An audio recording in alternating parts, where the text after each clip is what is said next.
Hey, what is up, guys? It's the Honor Trader here again, and I'm not really a big fan of doing recaps per se, where I go over like a trade I took and it's not really live. I'm not really a huge fan of doing it, but there are some people in a Discord that I'm in that are interested in my thoughts on how I trade and why I trade the way that I trade and why I take a position the way that I take a position. I traded very, very early this morning, which is why I did not capture this trade live.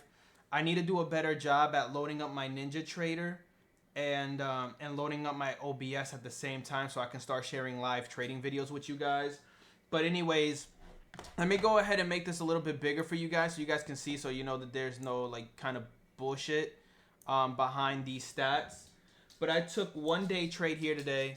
I took it at about 5 o'clock, maybe 5:01, as you can see in this entry here. But that's not really what I want to discuss just yet. I want to talk about the performance here. As you guys can see, I'm up just over $843.50.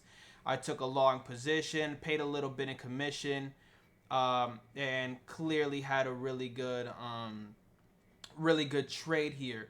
Now the trade, I'm not trying to brag about what I made, and this is between two accounts, by the way. This is between two Apex PA accounts.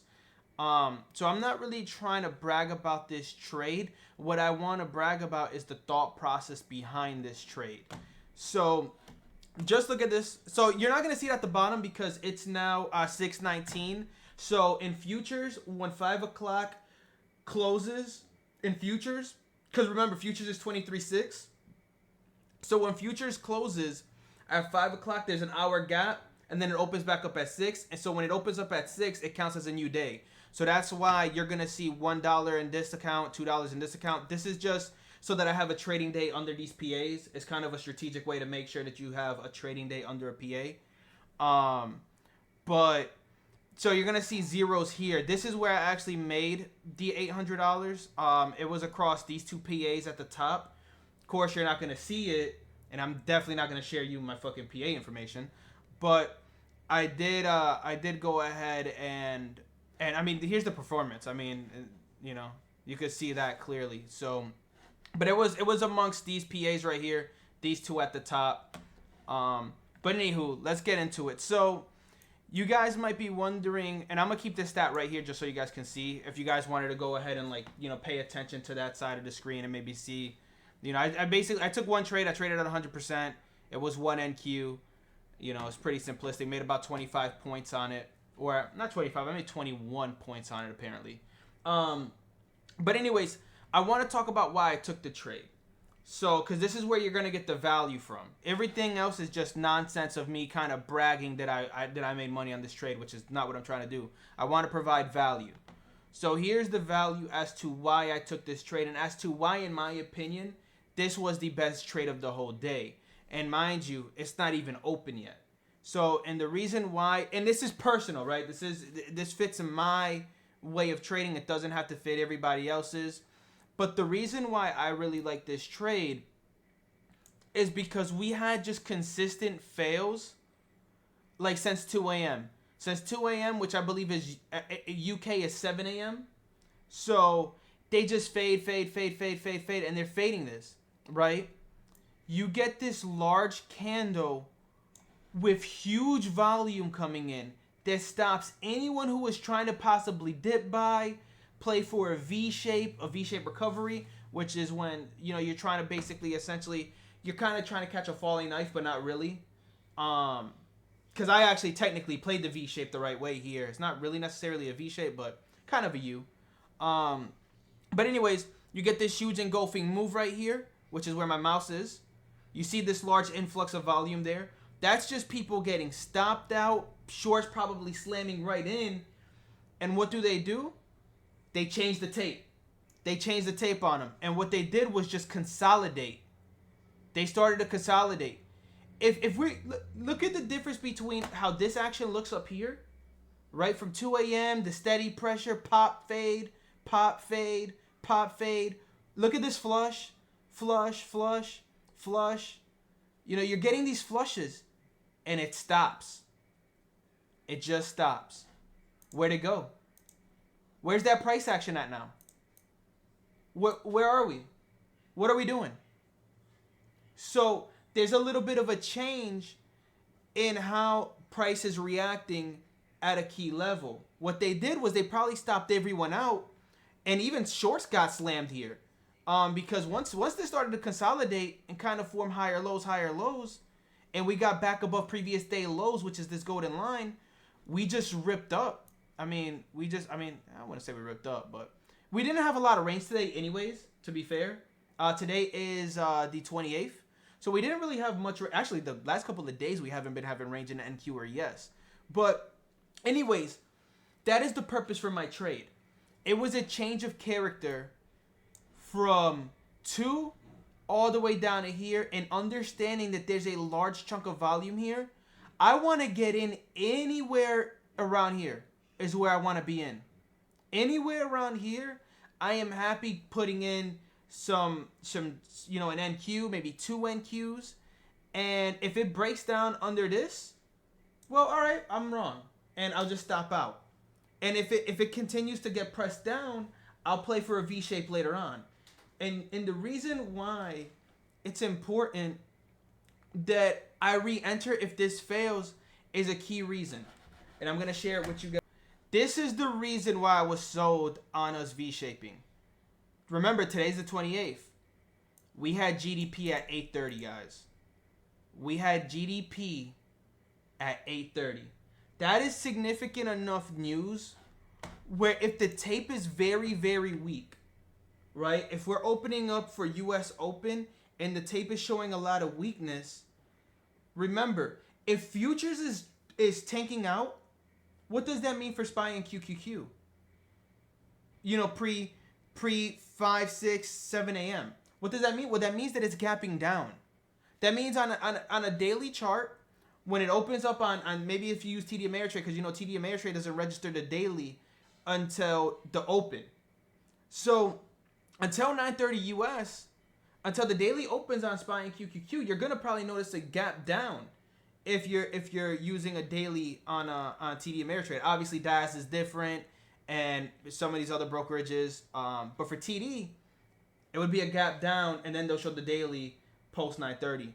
So under that assumption that we have really big news like GDP, I don't expect this market to completely fail. Now, the reason for that is simply because of the fact that if GDP numbers does come out bad, do you think this market's gonna keep dripping out, and then if GDP comes bad, it's gonna drip out even more? No, market makers aren't in the game to do that. If we know that we have macroeconomic news coming out and we're already showing weakness, there's a good chance we're gonna catch a bid later on in the morning on the tape, because it's not gonna completely let it go before that news comes out. It would make no sense. So you're gonna fail and fail even more after economic news. Where's market makers gonna be selling? Where's that pressure gonna come from? You need pops to fade. You need liquidity. They need liquidity to fade the market down if they're gonna do that. So that is the reason why I took this trade. It's simply because there's multiple things, right? We seen a change of characteristics, consolidation. We got some higher lows in and surged, and we also held above previous day lows. And it was also due to that news, that understanding that at 8:30 there's macroeconomic news, and we're already at previous day lows. I would bet that we would come back up, test VWAP, and then fell off of it. You know what I'm saying? That's what trading is, right? Something that fits my edge, my understanding of economic news, and where exhaustion plays lie is an edge that I have. It might not fit your personality, and that's okay. We are all different traders. The last thing I would want is someone to come in here and be like, "Oh my God, so you made this assumption off of news."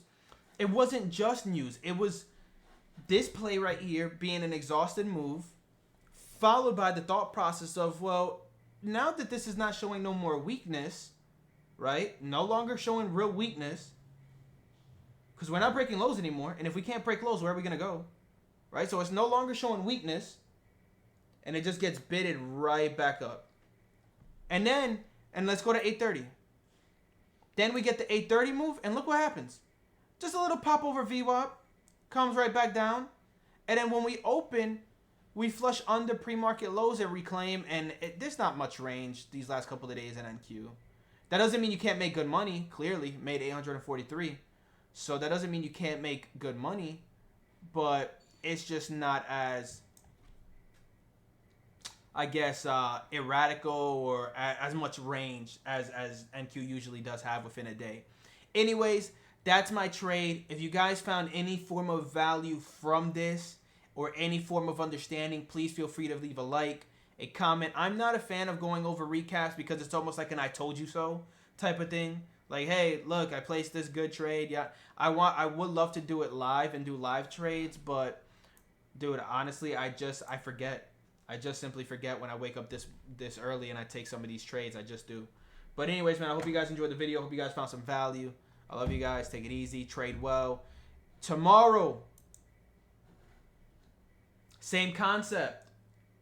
If you wake up early and this market is above previous day high, surging, flying, before PCE,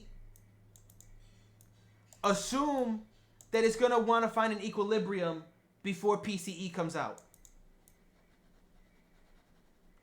Vice versa. If we're flushing on the previous day lows, looking like we're going to gap down and just keep flushing, we have pretty significant news here at 8:30. Where's the market going to want to go? It's not going to completely ramp up or flush all the way down. This is huge economic news. There has to be an equilibrium. If we're tanking out, they're going to bid it right back up so they have liquidity to use to sell off. Or if we're popping, or if we're dropping down and then we come back up and then we start basing over, they're going to use shorts that we're trying to slam, to get ripped on. So it works in a vice versa way.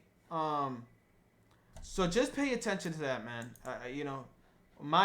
This is one of my edges that I have. It's kind of understanding how news comes to play and where market sentiment should be depending on the time frame of when things are happening. And you also need an exhaustion, guys. It's not just seeing a tape move.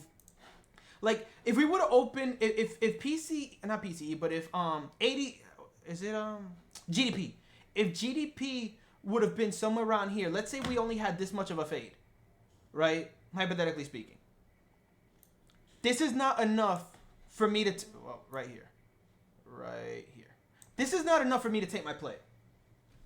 Point blank, point and simple. This is not enough for me to take my play. Understanding that, but this is enough, and this is where I found the edge today. Hope you guys enjoyed the video. This is a nice 21-point gain. I actually gave up about 4 or 5 points here. My price target was actually at VWAP, but when you have one NQ on and you're staring at 25 points and it's 5:30 in the morning, you take $800 in 30 minutes of being in a trade at 5:30 in the morning any day of the week. I'm out of here, guys. Stay safe.